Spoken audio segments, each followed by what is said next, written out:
So hey guys, welcome back to another video of tales of herding god and I hope कि तुम लोग बहुत ही ज्यादा अच्छे और मजे में होगे। वीडियो में आगे बढ़ने से पहले कहना चाहूंगी कि अगर इससे पहले का एपिसोड अभी तक चेकआउट नहीं किया है तो पहले जाओ और जाकर उसे देख लो, वरना यहाँ तुम्हें कुछ समझ नहीं आने वाला। और अगर तुमने देख लिया है तो बिना किसी देर के आज के इस वीडियो को शुरू करते हैं। सो उम्मीद हमारे इस पार्ट की स्टार्टिंग में वही से होती है जहाँ पे लास्ट पार्ट एंड हुआ था। हमने देखा था कि किन्मो जब अपने कल्टिवेट करने में बिजी था तो वो यहाँ पर उस गेट को भी समन कर लेता है जहाँ पर वो बिना महायामा वर्ड बोले एंट्री मारने की कोशिश करता है, जिसके चलते वहाँ का जो लॉर्ड था वो किन्मो को अपने उसी लैंटर्न के अंदर पूरी तरीके से ट्रैप कर देता है। उसकी सोल यहाँ पे काफी ज्यादा तड़पती है, लेकिन एंड में जब किन्मो महायामा वर्ड बोलता है जिसका मतलब कि कुलियावान ही सुप्रीम है, ये सुनना ही था कि अचानक से उसकी सोल को रिलीज कर दिया जाता है और किन्मो समझ जाता है कि फिलहाल के लिए दूतियन ने उसे चीट किया है। वही दूसरी तरफ हम सिंचाओ को देखते हैं जहाँ पर आकर वो किन्मो को बताता है कि जो हेवनली किंग लुओ है उस पर अटैक किया गया है और वो बहुत बुरी तरीके से इंजर्ड है। उसकी हालत बहुत ही ज्यादा खराब हो चुकी है, यहाँ तक कि उनकी बॉडी के अंदर जितने भी ट्रेजर पॉइंट्स है वो भी बहुत बुरी तरीके से डिस्ट्रॉय हो चुके हैं। अब ये सुनना ही था कि किन्मो बुरी तरीके से शॉक्ड हो जाता है। और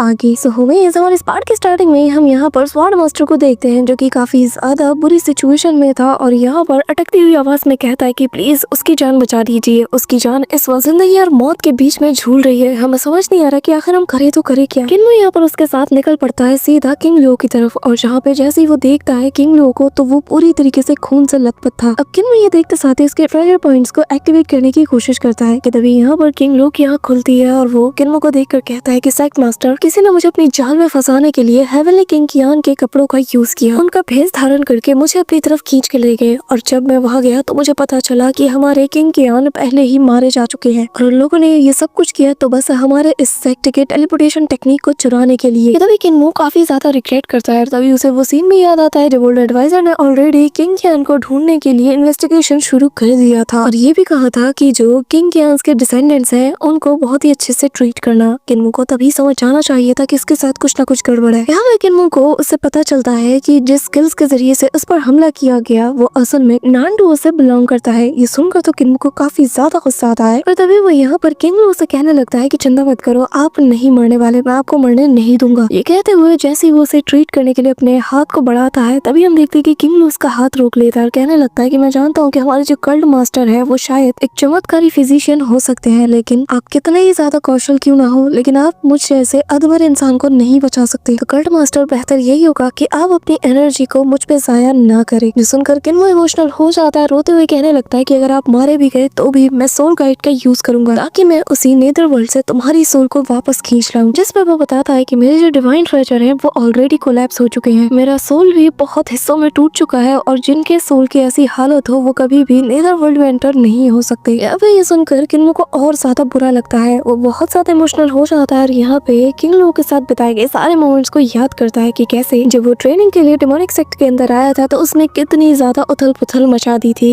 यहाँ पे बाकी के एल्डर के साथ मिलकर किंग लुओ ने भी उसे काफी कुछ सिखाया था। अब यहाँ पे किंग लुओ कहने लगता है कि मैं उस सेंट अराइवल माउंटेन को काफी कुछ रिटर्न करना चाहता था और अब लगता है कि मेरी सांसें मेरा साथ छोड़ने वाली है। इसी के साथ हम देखते हैं कि उसकी बॉडी धीरे धीरे डिसअपियर होने लगती है। वो कहता है कि मैं वापस से उसी सेंट ट्री को देखना चाहता हूँ। ये कहते हुए वो अपने हाथ को हवा में उठाने लगता है और धीरे धीरे उसकी बॉडी यहाँ से डिसअपियर होने लगती है और जाते हुए वो बस अपने सेक्ट और अपने लोगों के बारे में ही बोलता हुआ चला जाता है और जाते हुए किन्मो से कहता है कि सेक्ट मास्टर अपना ख्याल रखना और तभी उसकी बॉडी पूरी तरीके से राख बन जाती है। यहाँ पे हम देखते हैं कि स्वॉर्ड मास्टर भी काफी ज्यादा इमोशनल हो जाते हैं। अब यहाँ पे किन्मो उसकी सारी एशेस को एक जगह पे कलेक्ट करके गैदर करता है और तभी वो यहाँ पे स्वॉर्ड मास्टर से कहने लगता है कि मुझे उस नांडुओ के बारे में सारी इन्फॉर्मेशन चाहिए, उसकी जिंदगी, उसकी फैमिली, उसका सेक्ट, उसके डिसाइपल, हर एक चीज, मुझे उसके बारे में हर एक इन्फॉर्मेशन चाहिए। यहाँ पे किन्मो फुल गुस्से में था। वहीं दूसरी तरफ स्वॉर्ड मास्टर इसी काम में लग जाते हैं और वो उसी रात सारी इन्फॉर्मेशन किन्मो को प्रोवाइड करा देते हैं और किन्मो हर एक छोटी बड़ी डिटेल को वहाँ पे देखे जा रहा था। ऐसे करते करते 2 दिन और 2 रात हो जाती है और फिर अगली सुबह आ जाती है जहाँ पे स्वॉर्ड मास्टर किन्मो के लिए खाना और पानी लाते हैं और कहते हैं कि कल्ट मास्टर 2 दिन और 2 रात बीत चुकी है लेकिन आपने जरा सा भी रेस्ट नहीं किया और कुछ भी नहीं खाया। किन्मो बताता है कि बीते 2 दिन से मैं उसी जेन स्किल को सीखना चाहता हूँ जिसके जरिए से किंग लो की जान ली गई। मैंने इस पे काफी स्टडी की ताकि मुझे कोई इसके अंदर फ्लॉ मिल जाए। ये कहते हुए वो अपनी नोटबुक को उसे देता और कहता है कि बाकी लोगों को भी इसे दिखा दो। बेसिकली किन्मो ने इसके अंदर जो फ्लॉज थे वो सारे लिख दिए थे। अब तभी वो कहने लगता है कि बताओ आखिर नानडो सेक्ट के बारे में आपको कौन सी इन्फॉर्मेशन मिली है और ये काम कैसा चल रहा है। कि तभी सीन शिफ्ट होता है और यहाँ पे हम डेमोनिक सेक्ट की उसी लेडी को देखते हैं जो कि इंटेल गैदर करने के लिए यहाँ से निकल चुकी थी। यहाँ पे वो बताने लगती है कि वो लोग वाइन और वुमेन्स का यूज करते हैं ताकि वो लोग जो ऑफिशियल्स और जो कल्टिवेटर्स हैं उन्हें अपनी तरफ अट्रैक्ट करके उनसे इंटेल निकाल सके। और इनका जो जाल है ये काफी हद तक बढ़ चुका है, बहुत ज्यादा ही एक्सपेंड कर चुका है। इसकी अगर गहराइयों को हम पता लगा नहीं जाए तो शायद इसमें हमें बहुत समय लग सकता है। इसी के साथ हम देखते हैं कि यहाँ पर बाकी के डेमोनिक कल्टी के मेंबर्स भी आ चुके थे और ये सभी लोग अब काम में लग जाते हैं। यहाँ पर डेमोनिक सेक्ट का एक मेंबर जो कि सोल्जर के गेटअप में था वो दूसरे सोल्जर को फॉलो करते हुए काफी गहराइयों में पहुंच चुका था और उस डंजन के अंदर जाके जो नजारा ये देखता है ना वो देख के ये भी शौक था कि जो लोग भी बगावत करने की सोचते हैं उन लोगों को ऐसे ही डंजन में मरने के लिए छोड़ दिया जाता है। यानी कि जुल्म के साथ ही जो नानडो सेक्ट है ये ऑपरेट करता है। इसी दौरान वहाँ पे हम एक बेगर को भी देखते हैं जो कि सारी इंटर्न निकालते साथ ही यूशिया समेत बाकी के टीम मेंबर्स को भी दे देता है और साथ ही इनका जो इंपीरियल एडवाइजर है उसके बारे में भी काफी सारी नॉलेज इन्हें मिल जाती है। और तभी चुपके से इनका एक साथी जाता है और उस बंदे के घर जाकर उस सीक्रेट बॉक्स को अपने साथ ले आता है। कि तभी किन्मो के सामने उस बॉक्स को ओपन किया जाता है जिसे देखकर किन्मो की आंखें भी सिकुड़ जाती हैं। और तभी हमें नेक्स्ट मॉर्निंग का सीन दिखाया जाता है जहाँ पे किन्मो सीधा वेई योंग के पास पहुंच जाता है और कहने लगता है कि ब्रदर वेई योंग आपको शायद अब घर वापस लौट जाना चाहिए और जाकर ड्यूक से कहना चाहिए कि जो नानडो विला है ना वहाँ पर एक बहुत बड़ा शो होने वाला है। जिस पे वो बताने लगता है कि वैसे तो मेरे फादर को जहाँ पे शराब और खाना सब कुछ हो लेकिन मेरे फादर ऐसे ही किसी महफिल को ज्वाइन नहीं करते। अगर वहाँ पे उनके मतलब की कोई डील नहीं हुई तो वो ऐसे ही नहीं जाएंगे, ये बात तुम भी जान लो। लेकिन वो इस कदर चिल्ला चिल्ला के पूरे कैपिटल को बताएंगे कि उनके अलावा ना पूरा कैपिटल वहाँ पहुँच जाएगा। जिसपे किन्मो कहने लगता है कि ग्रैंड प्रोस्पेक्टर का वहाँ पे आना तो बहुत ही ज्यादा जरूरी है, मैं बस तुमसे जो कह रहा तुम वो करो और वैसे भी तुम्हें पता है कि ड्यूक को तुम्हें कैसे मनाना है। जिसपे वो हंसता है और कहने लगता है कि हाँ बिल्कुल मैं जानता हूँ कि मुझे क्या करना है। कि तभी सीन शिफ्ट होता है और हम यहाँ पर ग्रैंड प्रोस्पेक्टर को देखते हैं जो कि यहाँ पे कल्टीवेट करने के लिए बैठ चुका था और बताता है कि जो फर्स्ट सेक्ट मास्टर है उन्होंने एक बार दाव के ऊपर डिस्कस किया था और ये डिस्कशन द ग्रेट थंडरस्क्लैप मोनेस्ट्री के साथ किया गया था और उस बंदे ने उसी पगोड़ा के जरिए से इमूवेबल ज़ेन स्किल को कॉम्प्रहेंड भी किया था। और वो पगोड़ा जो कि 1000 बैनर का एक मिस्टीरियस सा ट्रेजर था वो सदियों तक गायब रहा और इस इमूवेबल का सही मायने क्या होता है ये मुझे हाल ही में पता चला। इसमें यहाँ पे दूसरा बंदा कहने लगता है कि आपने अपने सारे ग्रजेस को जाने दिया और जो आपके दुश्मन थे उसके साथ भी आप कोऑपरेट कर रहे हैं और इस बात के लिए मैं हमेशा आपको एडमायर करता रहूंगा क्योंकि जो बैटल दाशियांग सिटी में हुआ था साउथर्न बॉर्डर में, हमें भूलना नहीं चाहिए कि जो हेवनली डिमोनिक कल्ट है उन्होंने पूरे के पूरे सिचुएशन को ही अपने टेक्निक के जरिए से बदल दिया था और इन्होंने पासा ऐसे पलटा कि जो मेरे ग्रेट अंकल किंग ज़ेन वही थे उन्हें तो फोर्सफुली अपनी जान तक देनी पड़ गई। जिसके बाद वो थोड़ा उदास हो जाता है और बताने लगता है कि फिलहाल के लिए जो डिमोनिक सेक्ट है वो पूरी तरीके से इस वक्त इंपीरियल एडवाइजर के साथ मिले हुए हैं, जिसका मतलब ये है कि मुझे अब और ज्यादा सतर्क रहना होगा। तो बताइए क्या आप मुझे द ग्रेट थंडरस्क्लैप मोनेस्ट्री के साथ मिला सकते हो। जिसपे ग्रैंड प्रोस्पेक्टर कहने लगता है कि बिल्कुल अगर आप उनसे मिलना चाहते हैं तो मुझे पूरा यकीन है कि जो ओल्ड मॉन्क्स हैं वो लोग भी आपसे जरूर मिलना चाहेंगे। और तभी वो उसके पास आके बैठ जाता है और कहने लगता है कि वैसे अगर हमें डिमोनिक सेक्ट का वो जो टेलीपोर्टेशन टेक्निक है वो मिल जाए ना तो फिर हमारे लिए बहुत बड़ी अचीवमेंट हो जाएगी और जितने भी सेक्ट है हेवन के अंडर में इन सभी के ऊपर ये एक बहुत बड़ी ब्लेसिंग के रूप में भी मानी जाएगी। और यहाँ से गाइस हमें पता चलता है कि ये दोनों ही मिले हुए हैं। कि तभी दूसरा बंदा कहने लगता है कि पर वैसे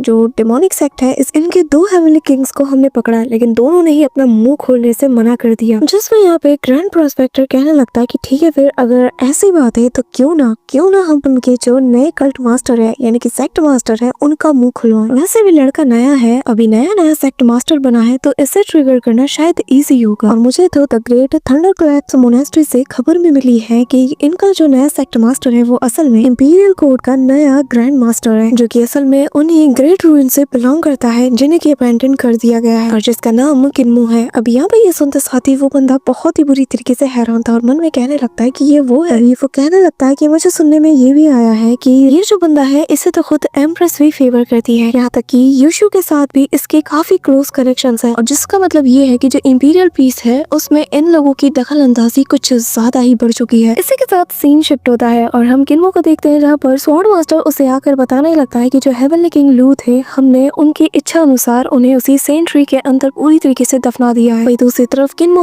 हमें जवाब देते हुए कहने लगता है कि मुझे पता चला है कि जो नांदो सेक्ट है वो असल में पहले सेकंड लार्जेस्ट जेन सेक्ट हुआ करता था, जिसका मतलब ये है कि अगर ये लोग जेन से बिलोंग करते हैं तो इनके जो ग्रेट थंडरक्लैप मोनेस्ट्री है इसके साथ कनेक्शन कुछ ज्यादा ही डीप है। और जिसके बाद सन नांदो ने हमारी कोर्ट को ज्वाइन कर लिया और जिसके बाद से ही वो ग्रैंड प्रोस्पेक्टर बन गया और इसी के बाद से ही जो नांदो विला है वो होली पैलेस के रूप में जाना जाने लगा। लेकिन ये तो असल में गद्दारों का एक ठिकाना बन चुका है जहाँ पर आकर ही इन सभी के चर्चे होते हैं और यहाँ पर कोई भी रूल नहीं चलता सिवाय इनके सेक्ट लीडर के। इंसान को तो बस यहाँ पर कीड़े मकोड़ों की तरह यूज करके फेंक दिया जाता है, पर इनके जो कनेक्शन है वो बहुत ज्यादा डीप है। इंपीरियल कोर्ट को जब भी कुछ भनक मिलती है तो फिर भी ये इनके अगेंस्ट ज्यादा कुछ नहीं कर पाते क्योंकि इनके कनेक्शन बहुत ज्यादा डीप है और इनका जो ऑर्गेनाइजेशन है ये भी बहुत बड़ा है। इसलिए मैंने भी यही सोचा है कि अगर हम कैपिटल के अंदर इनके खिलाफ कोई एक्शन लेंगे तो ये लोगों की चर्चा का विषय बन जाएगा। बेहतर यही होगा कि हम इनका काम सिटी के बाहर जाके अंजाम देंगे। और फिलहाल के लिए मैं चाहता हूँ कि तुम लोग हर जगह जाकर ये न्यूज फैला दो कि 1000 बैनर पगोड़ा अब वापस से अपीयर हो चुका है। जितने भी हॉल मास्टर है उन सभी को अपने अपने काम में लगा दो। उन्हें बता दो कि उन्हें जाकर भीड़ में इस बात को इतना ज्यादा आम कर देना है कि इससे एक मोमेंटम बन जाए। लेकिन ख्याल रहे उनसे कहना कि वो लोग काफी ज्यादा चौकन्ने रहे। जिस पे वो लेडी कहती कि जी हम आपकी बात समझ गए और तभी वो स्पॉट मास्टर से कहता है कि 12 एल्डर्स, 8 सुपरवाइजर और जो गार्डियंस है उन सभी को सिटी के बाहर तैनात कर दो। उनसे कहो हमारा वहाँ पे इंतजार करे। जिस पे वो भी हाँ में जवाब देता है और तभी वो अपने हेवनली डेविल क्रिएशन टेक्निक को यूज करता है जहाँ पर वो अपने बॉडी पार्ट्स को ऐसे मूव कर रहा था जैसे कि वो कोई ज़ॉम्बी हो। ये देखकर वो लेडी भी कहने लगती कि क्या इतनी जल्दी, ये तो हेवनली डेविल क्रिएशन टेक्निक है ना। नहीं, एक मिनट, उन्होंने तो अपनी स्किन का यूज ही नहीं किया अपने इस भेस को बनाने के लिए। यहाँ पे वो थोड़ी कंफ्यूज थी और तभी किन्मो से रिस्पेक्ट के साथ पूछती है कि सेक्ट मास्टर क्या मैं जान सकती हूँ कि आखिर ये कौन सा 7 चैप्टर है जिसके जरिए से आपने इतने बेहतरीन तरीके से बिना स्किन का यूज किए इस चीज को परफॉर्म किया। जिस पे किन्मो अपने हाथ के ऊपर उठाता है और बताने लगता है कि जो क्रिएशन टेक्निक है वो असल में सोल को कल्टीवेट करती है और इसका मकसद सिर्फ स्किन को कॉपी करना नहीं है बल्कि जो क्रिएशन डिवाइन आर्ट है वो असल में अपीयरेंस को चेंज करने के लिए इनफ है। और अगर इसे मैं क्रिएशन हेवनली गॉड टेक्निक के साथ कंबाइन कर लूं तो मैं बिल्कुल अपने जैसे सेम रियलम वाले बंदे में ट्रांसफॉर्म हो सकता हूँ बिना उसे भनक लगे। इसी के साथ हम देखते हैं कि किन्मो कम्प्लीटली ट्रांसफॉर्म हो जाता है और एक डिफरेंट पर्सन बन जाता है। हालांकि उसने यहाँ पर उस बंदे के स्किन या फिर किसी और चीज का यूज ही नहीं किया था। यहाँ पे किन्मो के इस ट्रांसफॉर्मेशन को देखते साथ ही जो स्वॉर्ड मास्टर है वो भी काफी ज्यादा शॉक थे और कहने लगते हैं कि मैंने कभी सोचा नहीं था कि इस टेक्निक को ऐसे भी परफॉर्म किया जा सकता है। किन्मो यहाँ पर अपने हाथ में उस गोल्डन पगोड़ा को बाहर निकालता है और फिर इसे देख कर कहने लगता है कि चलो फिर अब जबकि मेरा ट्रांसफॉर्मेशन हो चुका है तो अब नांदो सेक्ट में चला जाए। इसी के साथ हमें यहाँ पे नांदो विला के बाहर का सीन दिखाया जाता है जहाँ पर काफी सारे लोग मौजूद थे और तभी यहाँ पर हम वेई यांग को देखते हैं जो कि ड्यूक वेई के साथ पहुंच चुका था और वो उसका हाथ पकड़ते हुए कहने लगता है कि जरा देखिए, किन्मो ने मुझे बताया था कि यहाँ पर एक बहुत ही बड़ा शो होने वाला है और आपके बिना तो ये शो अधूरा है। अब यहाँ पर हम देखते हैं कि वो बच्चे की तरह वहाँ पहुंच जाता है। वहीं दूसरी तरफ नांदो विला के सामने किन्मो ऑलरेडी उस गोल्डन पगोड़ा के साथ मौजूद था। उसके सामने काफी सारी भीड़ थी। यहाँ पे हम देखते हैं कि ड्यूक वेई भी आ जाता है और जैसे ये लोग भी उस 1000 बैनर पगोड़ा पे नजर डालते तो सबकी आंखें ऐसे फटी की फटी रह जाती है। दूसरी तरफ कुछ लोग भी ये देख रहे थे, वो लोग भी सेम बात कह रहे थे कि जरा देखो ये तो वही 1000 बैनर है ना जो कि इमूवेबल ज़ेन स्किल से परफेक्टली मैच करता है। अब ये दोनों असल में नांदो सेक्ट के ही बंदे थे और इन लोगों को यही लग रहा था कि शायद ये हमारा वही खोया हुआ ट्रेजर है जिसे कि सदियों से हम ढूंढते आ रहे हैं। यहाँ पे किन्मो अपनी एक्टिंग करना शुरू कर देता है, सभी को बताने लगता है कि ये जो पगोड़ा आप लोग देख रहे हो ये असल पे मेरे जो रोलन गोल्डन पैलेस है उसका एक शानदार ट्रेजर है और मैं फिलहाल ग्रैंड शमन्स के ऑर्डर पर ही यहाँ पर आया हूँ और मैं इस गोल्डन पगोड़ा के जरिए से जो नांदो के हीरोज है उन्हें चैलेंज करना चाहता हूँ। यहाँ पे उसे देखते साथ ही वो बंदे उस पर भड़क जाते हैं, कहने लगता है कि तुम्हें शर्म आनी चाहिए, दूसरों के ट्रेजर को अपना ट्रेजर बताते हो और उन्हीं के अगेंस्ट इसे यूज कर रहे हो। इस पगड़े को हम सदियों से ढूंढते आ रहे हैं और ये हमारे नांदो सेक्ट से बिलोंग करता है, पर हमें पता नहीं था कि हमारे इस ट्रेजर को असल में गोल्डन पैलेस के लोगों ने चुराया है। बेहतर होगा कि चुपचाप इसे वापस कर दो। अब यहाँ पे दूसरे बंदे भी कहने लगते हैं कि हाँ जरा देखो तो एक चोर कितना ज्यादा एरोगेंटली हमारे सामने बात कर रहा है, नांदो सेक्ट को तो इसे सबक सिखाना चाहिए। अब यहाँ पे ड्यूक वेई भी ये सारी बातें सुन रहा था। सभी लोग यहाँ पे कहने लगते हैं कि इस लड़के को सबक सिखाना चाहिए ताकि चोरों को पता चले कि चोरी करने का अंजाम क्या होता है। कि तभी किन्मो यहाँ पे बताने लगता है कि जो गोल्डन पैलेस है सालों पहले उन्होंने एक ओल्ड मोम की जान बचाई थी और खुश होकर ही उन्होंने इस चीज को हमें दिया था। उन्होंने कहा था कि सिर्फ जो लोग डेस्टिन्ड हैं, जिनकी किस्मत में से पाना लिखा है, वही लोग इसे हासिल कर सकते हैं और आज मैं उसी किस्मत वाले को ढूंढने के लिए यहाँ पे आया हूँ। अगर नांदो के डिसाइपल मुझे हरा देते हैं मेरे सेम रियलम में तो फिर मैं उन्हें ये चीज दे दूंगा। बताओ तुम्हारे इस बारे में क्या ख्याल है। अब यहाँ पे उनमें से एक बंदा भड़क जाता है और कहने लगता है कि क्या सेम रियलम, आखिर तुम समझ समझते क्या हो, तुम हो कौन हमें ऑर्डर देने वाले। कहते हुए कुछ लोग आकर किन्मो को घेर लेते हैं कि तभी ड्यूक वेई भी ये सारा नजारा देखकर जोर जोर से हंसते हुए कहने लगता है कि न जाने वहाँ पे क्या चल रहा होगा, और ये बच्चा तो असल में रोलन गोल्डन पैलेस से बिलोंग करता है ना। देखने से ऐसा लग रहा है कि फिलहाल वो नांदो सेक्ट के लोगों को परेशान करने में लगा हुआ है। यहाँ पे हम देखते हैं कि धीरे धीरे ये खबर चारों ओर फैलने लगती है और सभी लोग कह रहे थे जरा देखो वहाँ पर मैंने सुना कि गोल्डन पैलेस का एक बच्चा आया है जो कि नांदो सेक्ट के बाहर हल्ला मचा रहा है। इस दौरान हम होंग को भी देखते हैं जहाँ पे वो मार्केट में मौजूद थी और जब उसे ये खबर मिलती है तो वो भी थोड़ी क्यूरियस हो जाती है,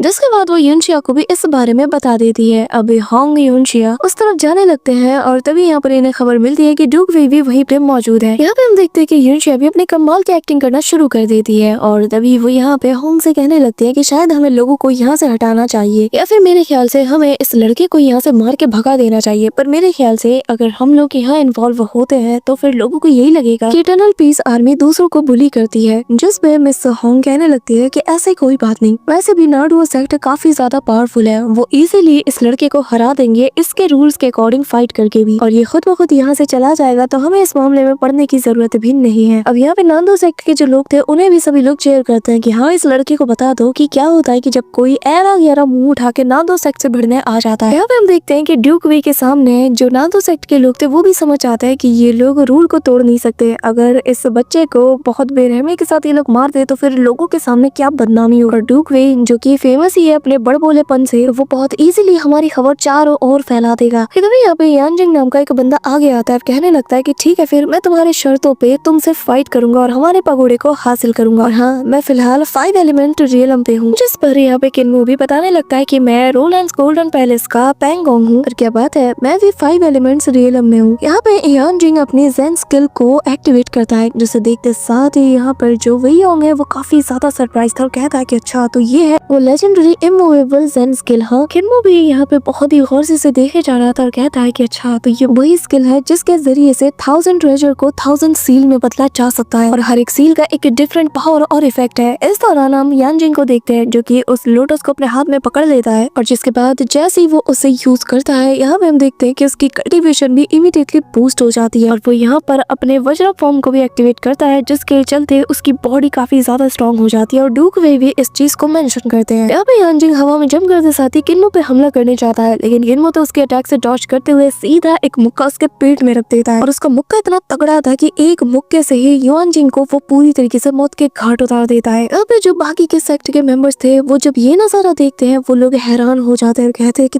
तुमने यांजिंग को वाकई में मार दिया। इसमें किन्मो कहता है कि हाँ जब भी मैं बैटल करता हूँ तो वो बैटल लाइफ एंड डेथ की होती है। इसी के साथ अब दूसरा बंदा भी उस पर टूट पड़ता है, लेकिन वो उसे भी एक किक मार के सामने वाली वॉल पे से दे मारता है और फिर अपने स्टिक को वो उसके पेट के आर पार घुसा देता है। अब यहाँ पे जो तीसरा बंदा था वो चिल्लाते हुए कहता है कि ये लड़का कैपिटल के अंदर हमारे लोगों को मार रहा है, हम इस मामले को ऐसे जाने नहीं दे सकते। और तभी वो अपने कुछ मेंबर्स को डाली टेम्पल में रिपोर्ट करने के लिए भेज देता है और कहता है कि जाओ जाके उन्हें इन्फॉर्म करो ताकि वो लोग इस लड़के को पकड़ ले। जिस पे ड्यूक वेई कहने लगता है कि हमारे हिज मैजेस्टी ने ऑलरेडी यहाँ से अपना पूरा का पूरा हाथ उठा लिया है, हमारा इंपीरियल कोर्ट उसके इंपीरियल कोर्ट के दायरे में रहने वाली हर एक चीज को गवर्न करता है, उस चीज को रूल करता है। जियांगू के लोग जियांगू को गवर्न करते हैं, उसे रूल करते हैं। ये इलाका तुम्हारा है, ये तुम्हारा ग्रज है, आखिर तुम कैसे सोच सकते हो कि डाली टेम्पल इसमें इंटरफेयर करेगा। यहाँ पे हम देखते हैं कि बाकी के लोग भी कह रहे थे कि हाँ ये बात तो सही है। अब सभी लोग ड्यूक वेई की बात से एग्री करते हैं तो इस बंदे को गुस्सा आता है और किन्मो यहाँ पे जले पे नमक छिड़कने का काम करता है। इन्हें वो काफी भला बुरा कहता है, जिसके चलते वो काफी सारे सोल्जर्स को मैदान में उतार देता है। इस दौरान सेक्ट मास्टर के पास खबर पहुंच जाती है कि रोलांड्स गोल्डन पैलेस से एक बंदा यहाँ पर आया है जो कि हमारे गेट को ब्लॉक करे हुए है और उसके पास हमारा 1000 बैनर पगोड़ा भी मौजूद है, और यही नहीं उसने तो हमारे काफी सारे लोगों को भी मौत के घाट उतार दिया है। यहाँ पर ये सुनना ही था कि ग्रैंड प्रोस्पेक्टर को काफी गुस्सा आता है और तभी सीन वापस से शिफ्ट होता है और हम किन्मो को देखते हैं जहाँ पर इसने लिटरली बहुत से लोगों को निपटा दिया था। अब बस गिने चुने लोग ही बचे थे जो कि उससे डर के पीछे हट रहे थे। इस दौरान हम ड्यूक वेई को देखते हैं जहाँ पर वो किन्मो की टेक्निक को देखकर मन में कहने लगता है कि हालांकि ये लड़का काफी ज्यादा स्ट्रॉन्ग है लेकिन इसके जो टेक्निक है ये काफी ज्यादा डिफरेंट है। देखने से लग ही नहीं रहा कि ये ग्रैंड शमन रूदा के स्ट्रक्चर्स को फॉलो करता है। अभी अब एक बंदा युआन यू को आगे भेजता है और कहता है कि तुम जाओ और जाके इसे निपटा दो, क्योंकि तुमने 400 से भी ज्यादा सील्स को मास्टर किया है। ये कहते हुए वो उसे आगे भेजता है, लेकिन बताता है कि हाँ, हमारे सेक्ट मास्टर ने कहा है तुम सील्ड रियलम पे होने का बहाना करना, और जैसे इसका ध्यान भटके तुम्हें उस मौके का फायदा उठाकर अपनी 6th डायरेक्शन ट्रेजर को अनलीश करते हुए इसे मार देना है। यहाँ पे हम देखते हैं कि वो इमीडिएटली मैदान में आता है और आते साथ ही यहाँ पर वो अपने 6th डायरेक्शन टेक्निक को भी परफॉर्म करना शुरू कर देता है, जिसे देखकर ड्यूक वे और वेई लंग दोनों शॉक्ड हो जाते हैं। और तभी किन्मो की तरफ जैसे ये बढ़ता है, किन्मो मन में कहता है कि अच्छा, तो तुमने अपने डिवाइन ट्रेजर को अनसील किया है, हाँ चलो ठीक है, अब मैं भी ज्यादा देर तक प्रिटेंड नहीं कर सकता। ये कहते साथ ही उसके हेयर कलर भी चेंज हो जाते हैं और किन्मो उसके अटैक से बचते हुए सीधा उसकी तरफ बढ़ता है, जिसके बाद किन्मो सीधा उसे मार के मौत के घाट उतार देता है। और तभी हम युनशिया को देखते हैं, जहाँ पर उसे याद आता है कि किन्मो ने बताया था कि अगर कोई डिवाइन बॉडी टेक्निक को यूटिलाइज कर पाए तो इसे यूटिलाइज करने वाला अपने से ताकतवर ओपोनेंट को भी ढेर कर सकता है। यहाँ पे हम देखते हैं कि किन्मो का जो मार्क था वो भी नॉर्मल हो जाता है और युनशिया कहने लगती है कि ये तो वही डिवाइन आर्ट है। कि तभी यहाँ पर बाकी के लोग हैरानी के साथ कहते हैं कि आखिर तुम ऐसा कैसे कर सकते हो। कि तभी ड्यूक वे आगे आते हुए कहने लगता है कि वाकई में नांदो सेक्ट प्रेस्टीजियस सेक्ट होने के नाम पे एक धब्बा है, तुम लोग तो अपने ही बनाए रूल को तोड़ रहे हो। ऐसे बैटल के बीच में ही अपने डिवाइन ट्रेजर्स को अनलीश करना ये कहाँ का रूल है। लेकिन देखो, फिर भी तुम लोग हार गए। तुम लोगों ने बस यहाँ पर हमें और इटर्नल पीस को ह्यूमिलेट किया है। सो